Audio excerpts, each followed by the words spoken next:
नमस्कार। मैं डॉक्टर सावित्री चांदोलिया आज स्मिथ के द्वारा प्रस्तुत विनिमय के संबंध में उनके विचार के बारे में चर्चा करूंगी। स्मिथ ने विनिमय के संबंध में महत्वपूर्ण विचार प्रस्तुत किए। उनके अनुसार उन्होंने विनिमय में मुद्रा संबंधी विचार तथा मूल्य संबंधी विचार प्रस्तुत किए। सबसे पहले हम मुद्रा संबंधी विचार के बारे में चर्चा करेंगे। एडम स्मिथ ने मुद्रा को विनिमय का माध्यम तथा मूल्य का मापक माना। मुद्रा के संबंध में एडम स्मिथ के विचार व्यापारवादियों से भिन्न थे। उनके अनुसार एडम स्मिथ के अनुसार जो मुद्रा है वो विनिमय का काम करती है और उसके द्वारा वस्तु द्रव्य का महत्व इसी बात में है कि विनिमय का माध्यम है और तथा चलन में सुविधा प्रदान करता है। मतलब एडम स्मिथ ने मुद्रा संबंधी अपने विचार दिए और उन्होंने ये बताया कि मुद्रा जो है वो है विनिमय का माध्यम है और चलन में सुविधा प्रदान करता है। ये बात उन्होंने तब कही क्योंकि जो व्यापारवादी जो विचारक थे उन्होंने बताया था कि जो है कि सोने जो मुद्रा है वो सोने तथा चांदी के रूप में महत्वपूर्ण है, परंतु एडम स्मिथ ने इन लोगों के विचारों का खंडन किया और बताया कि जो है कि द्रव्य अन्य वस्तु से भिन्न नहीं है, वास्तव में वह अन्य वस्तु से कम महत्वपूर्ण है, तभी हम उसे दूसरों को देने के लिए तत्पर रहते हैं। लेकिन उसका महत्व इसी बात में है कि वह विनिमय का माध्यम है। मतलब उन्होंने ये बताया कि जो भी व्यापारवादी जो थे विचारक थे उनसे उनके विचार भिन्न थे। उन्होंने उन्होंने बताया था कि जो मुद्रा है वह सोने चांदी के रूप में जो है मुद्रा के बारे में बताया कि सोने चांदी के रूप में होने के कारण महत्वपूर्ण है। तो इस बात का स्मिथ ने खंडन किया और उन्होंने ये बताया कि जो मुद्रा है वो एक है विनिमय का माध्यम है और अन्य वस्तु से इसका महत्व अन्य वस्तु से कम महत्व है, क्योंकि इसीलिए हम इसको दूसरों को देने को तैयार होते हैं। और ये और जो एक तरफ से तो विनिमय का माध्यम है और दूसरी तरफ से चलन में सुविधा प्रदान करता है। तो ओवरऑल जो एडम स्मिथ ने जो मुद्रा का जो कार्य बताया वो ये बताया कि जो मुद्रा का जो कार्य है वो विनिमय का काम करता है। ठीक है। इसके अतिरिक्त जो वितरण विनिमय से संबंधित उन्होंने इसके में मूल्य सिद्धांत के बारे में चर्चा किया। स्मिथ का मूल्य सिद्धांत जो था वो दीर्घकाल तक इसका प्रभाव रहा।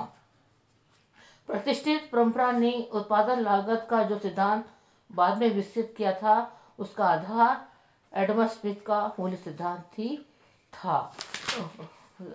एडम स्मिथ ने जो बताया कि मूल्य के संबंध में जो उन्होंने अपने विचार प्रस्तुत किए वो इस प्रकार थे। उन्होंने एडम स्मिथ ने दो प्रकार के मूल्यों का विचार किया। एक तो था विनिमय मूल्य और दूसरा था उपयोग मूल्य। तो जो विनिमय मूल्य था उसको हमने बताया कि वो तो विनिमय का कारण है, हमारे जो भी हम जो लेन देन करते हैं उनका कारण था। और जो उपयोग है वो जो मूल्य को आधुनिक अर्थशास्त्रीय उपयोगिता कहते हैं। स्मिथ के अनुसार उपयोग मूल्य का संबंध कीमत से नहीं जोड़ा जाना चाहिए। इस श्रेणी में पानी, हवा, प्रकाश में रखा जाता है क्योंकि इनमें उपभोग मूल्य का अंश अधिक होता है।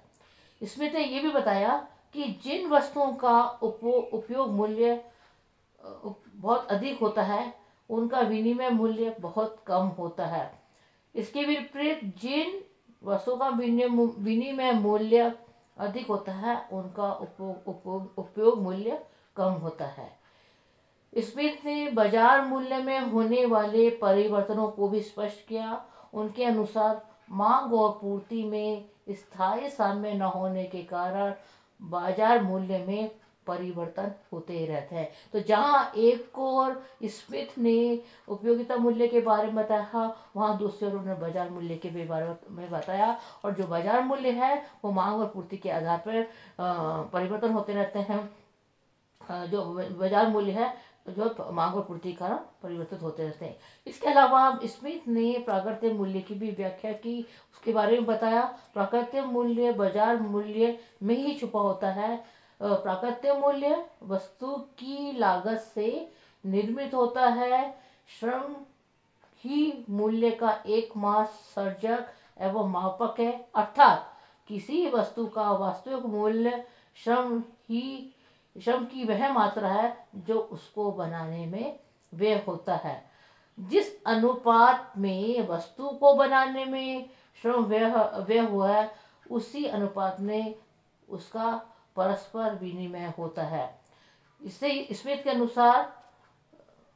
अनुसार उत्पादन लागत के लिए श्रम को उत्तरदायी माना जा सकता है, जबकि अन्य स्थल पर वह उत्पादन लागत में मजदूरी लगान लाभ भी सम्मिलित करता है। इस प्रकार से जो एडम स्मिथ ने था कि तीन प्रकार से मूल्यों को तीन प्रकार से विभाजित किया, उपयोगिता मूल्य, बाजार मूल्य और प्राकृतिक मूल्य। तो अगर हम की जब जो एडम स्मिथ ने जो तीन मूल्यों की बात करी, तो इस पर आधार पर जिसका जो मूल्य सिद्धांत है उसका जो महत्व हमें समझ में आता है वो इस प्रकार से है कि स्मिथ का जो सिद्धांत था वो यही था, समाजवादियों के लिए आंदोलन का आधार बना। दूसरा, पूंजीवादी अर्थशास्त्रियों ने इसी सिद्धांत के आधार पर लगभग 100 वर्ष तक अपने विचारों का प्रभुत्व जमाए रखा। इसके अलावा मूल्य निर्धारण में निहित मांग व पूर्ति संबंधी विचार भी एडम स्मिथ की ही देन है।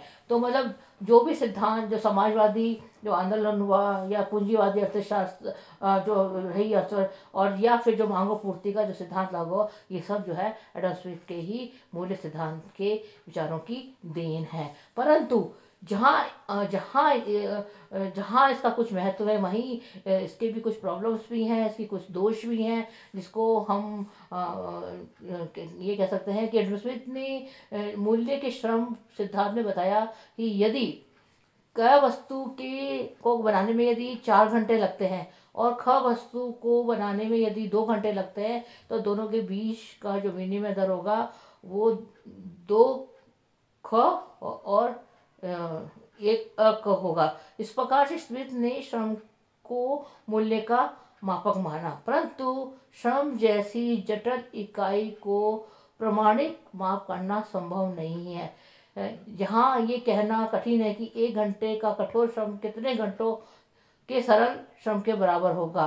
तो स्मिथ ने जो बताया कि जो मूल्य का जो निर्धारण होता है वो श्रम की उसने कितना घंटे लगा उसके काम के आधार पर, उसके आधार पर निर्धारित हुआ है। तो ये बहुत मुश्किल ये जानना बहुत मुश्किल होगा कि किस प्रकार से उसने घंटे लगाए, क्या किस प्रकार से वो काम किया, और उस प्रकार से उसका मूल्य निर्धारण करना भी हमारे लिए मुश्किल हो जा सकता है। अगर हम ओवरऑल बात करें हैं एडम स्मिथ के विचारों की, तो अगर इसमें कुछ दोष है, अगर इस कुछ दोष पे मूल्य सिद्धांत दोष पे, तो वहाँ इसका महत्व भी कम नहीं है। तो इसी के साथ मैं अपने विचारों को लगाम देती हूँ। धन्यवाद।